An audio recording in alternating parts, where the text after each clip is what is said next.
Turma do Propósito, e aí, meu irmão? Daniel, capítulo 7, um capítulo da Bíblia por dia. Estamos aqui todos os dias orando com você e por você. E com aquele propósito do ano, vivendo 2026 como se fosse o último ano das nossas vidas. E no mês de maio, irmãos, que é o mês da família, estamos trabalhando esse tema. Ultimato, põe a tua casa em ordem, é agora ou nunca, baseado em Isaías capítulo 38, naquela história onde o rei Ezequias recebe uma sentença de morte. O profeta Isaías diz para ele: põe a tua casa em ordem, porque você vai morrer. E o rei Ezequias vira o rosto para a parede e se quebranta diante do Senhor.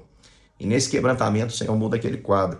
Então nós estamos chamando as pessoas para orarem conosco no mês de maio. Durante 31 dias nós vamos nos quebrantar diante do Senhor e pedir que Ele mude o quadro. Talvez você está vivendo em um contexto que a sua família parece que já recebeu uma sentença de destruição. Então vamos nos quebrantar diante do Senhor, nos arrepender, verificar o que pode ser colocado em ordem, para que Deus ouça a nossa oração e mude o quadro da nossa casa. Vamos colocar nossa casa em ordem agora ou nunca. O link seguirá aqui no nosso grupo. Estou tentando transmitir pelo YouTube. Se eu não conseguir, meu irmão, faz uma conta no Instagram para que você possa acompanhar as nossas lives e não ficar de fora. Vamos lá, capítulo 7. Leia, releia esse capítulo que é cheio de detalhes. Um capítulo muito interessante. Aqui nesse capítulo, irmãos, o profeta Daniel vai ter uma visão maravilhosa, majestosa. E para ficar bem didático, eu vou colocar aqui algumas imagens que eu gerei através de inteligência artificial, para que você entenda, visualize bem o que Daniel viu. Ele viu 4 animais. O primeiro deles era um leão. Leão remete ao que é majestade, algo imponente, que tinha asas de águia, voava alto, portanto, porém essas asas foram arrancadas. Esse leão com asas arrancadas, meu irmão, se refere ao império. Aliás, cada animal se refere ao império. Esse se refere ao império babilônico. Esse império, ele havia passado. Os medo-persas já haviam assumido. Perceba a majestade do leão. Lembra que na visão de Nabucodonosor, naquela estátua de ouro, a Babilônia era a cabeça, naquela estátua, né, a Babilônia era a cabeça de ouro, era a parte mais preciosa daquela estátua, era um reino realmente sem igual na sua beleza e na sua riqueza. Depois, ele tem uma visão, ele continua olhando, versículo 5, e era semelhante a um urso, e ele tinha na sua boca 3 costelas, demonstrando a sua grandiosidade, demonstrando também a sua como era, ele tinha força bruta e ao mesmo tempo como ele era sanguinário, se fosse preciso. Nós temos aqui o Império Medo-Persa. Lembra que um dos métodos para castigo era o lançar na cova dos leões? Pois é, esse é o Império Medo-Persa, representado aqui por esse urso, que é um animal também que traz grande medo, não tanto quanto o leão, por isso na visão também de Nabucodonosor, lembrando, era a cabeça de ouro, a parte de baixo dos ombros, o peitoral, ali a parte era de prata, depois a parte de bronze, que é exatamente o terceiro animal, representando o Império Grego, que viria depois dos Medo-Persas, que dominariam por 200 anos, se levantaria o Império Grego, império dirigido por Alexandre, que nós conhecemos como Alexandre o Grande, que começou jovem e liderou por poucos anos, por isso aqui, um leopardo com 4 cabeças e 4 asas, extremamente ágil, capaz de atacar em todas as direções, porque era um exército extremamente organizado, voava alto, sonhava, Alexandre o Grande sonhava com um império que dominaria todos os lugares. Para vocês terem uma ideia, Alexandre o Grande conseguiu expandir seus domínios até a Índia, e com uma extrema velocidade para aquela época. Por isso o leopardo que Daniel viu. Lembrando, irmãos, que tudo isso Daniel viu, com exceção da queda da Babilônia, o leão com as asas já arrancadas, tudo isso ele viu antes de acontecer. E esse leopardo, então, é um império grego que se levanta e que se expande e que exerce um domínio por todo mundo, que faz, por exemplo, com que todo mundo tenha uma segunda língua. O mundo inteiro começa a falar o grego por causa do império de Alexandre o Grande e passa a ter uma cultura que se assemelha por causa ali do efeito do helenismo. Ou seja, o Império Grego espalha a sua forma de pensar por todos os lugares. Era assim que Alexandre o Grande agia.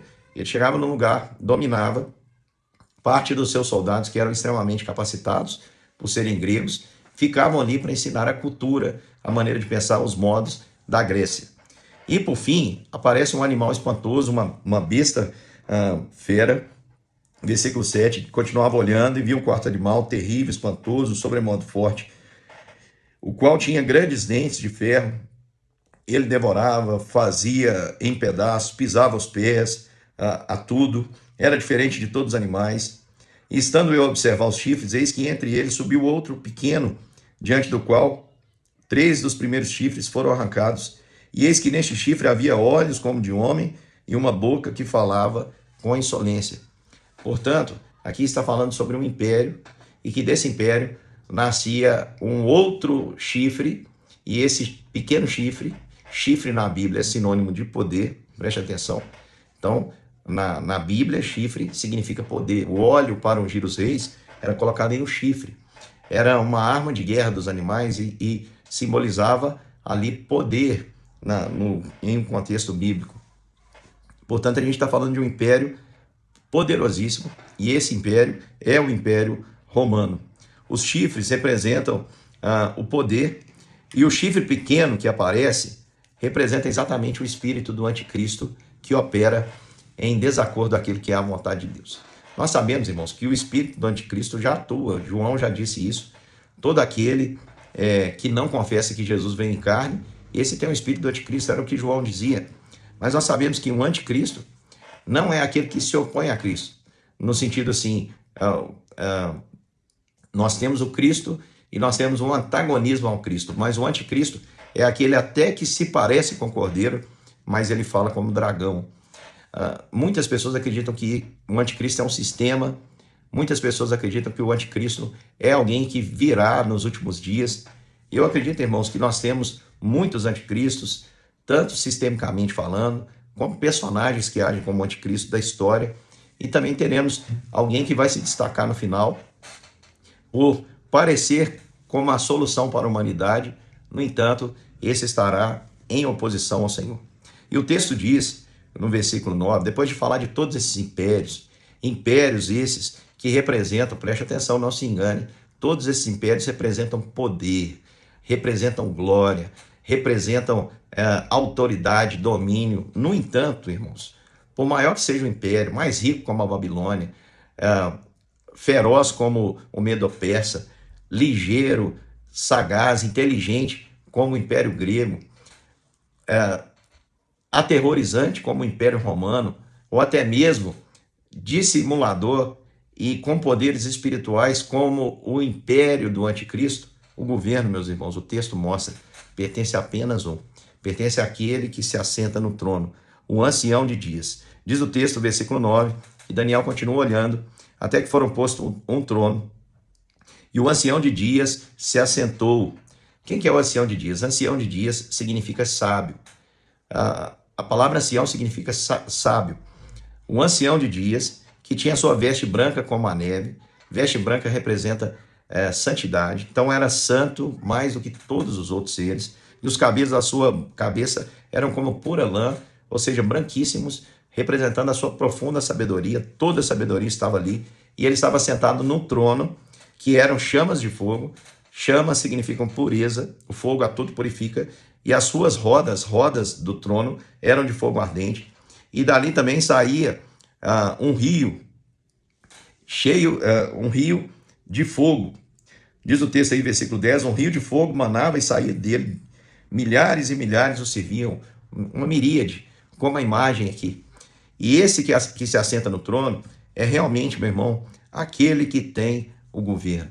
E haviam livros ali como se fosse um tribunal, porque apesar de todo, mais uma vez dizer, todo domínio humanamente falando, por exemplo, nós estamos vivendo num contexto, parece que nós não temos nem vez e nem voz.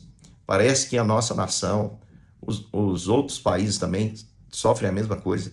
Parece que nós estamos à mercê daqueles que estão no poder. Mas todo esse domínio, meu irmão, ele é transitório e ele é passageiro, porque só existe um soberano, é Deus, e que se assenta no trono e que pode julgar. Ele pode derrubar e derrubará todos os impérios, porque haverá apenas um reino que persistirá para sempre, que é o reino do Filho do seu amor. Todos os outros reinos, todos os outros impérios, céus e terra passarão. Mas a palavra do Senhor não vai passar, e o governo do Filho do Homem será para sempre. Esse Filho do Homem é Jesus. Muito antes, preste atenção, muito antes, o Senhor já é anunciado, o Senhor Jesus já é anunciado.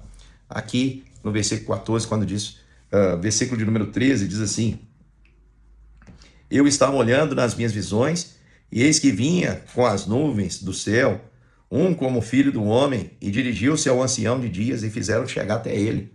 E olha o que diz o versículo 14: e foi-lhe dado domínio e glória, e o reino, para que os povos, as nações e línguas o servissem. E o seu domínio é domínio eterno, que não passará, e o seu reino jamais será destruído. Glória a Deus, irmãos.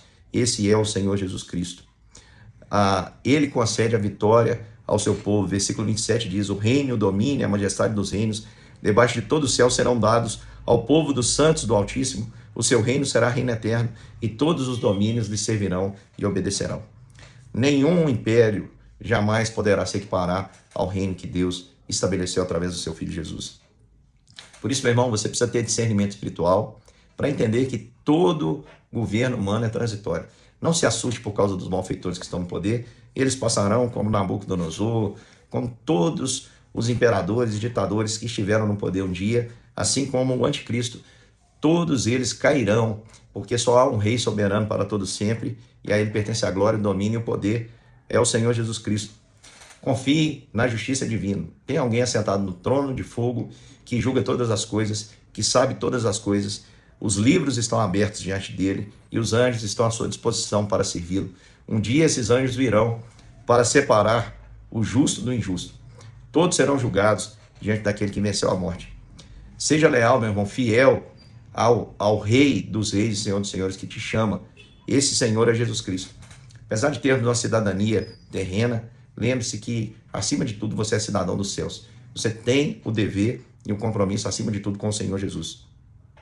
E tenha perseverança, meu irmão, porque a sua vitória é garantida. A palavra de Deus nos diz que em Jesus Cristo nós somos mais do que vencedores, porque Ele nos amou. Que Deus te abençoe. Amanhã estamos juntos para mais um capítulo das Escrituras.